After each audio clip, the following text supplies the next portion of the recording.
Kabalubo mo mga kahapi? Mga kahapi, mayang adlaw.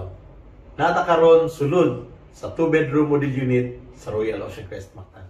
Mga kahapi, ang finished unit sa Royal Ocean Crest Mactan kini makita sa Tower B and Tower D.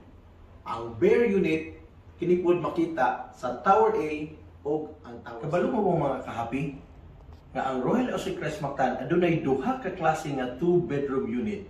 Ang isa ang finished unit ug ang isa ang bare unit. Kabalubo mo mga kahapi nga ang 2-bedroom unit sa Royal Ocean Crest Mactan adun lamang duha ka unit per floor. Kini located isig katumoy nga area. Mga kahapi, ang finished unit aduna kini partition o finish na ang mga tiles o nindot na ang pagka-finish pod sa wall. So, kasagaran sa ato ang mga mukuha, ganahan pod o finish unit kay tungod ready na ang ilahang pagpuyo, dali ra, mupalit na lang sila og mga furnishings o mga appliances, then pwede na nila kini mapuy-an as ilang residence or pwede po nila dayon ipa-rentahan, ipa-long-term rent or ipa-Airbnb.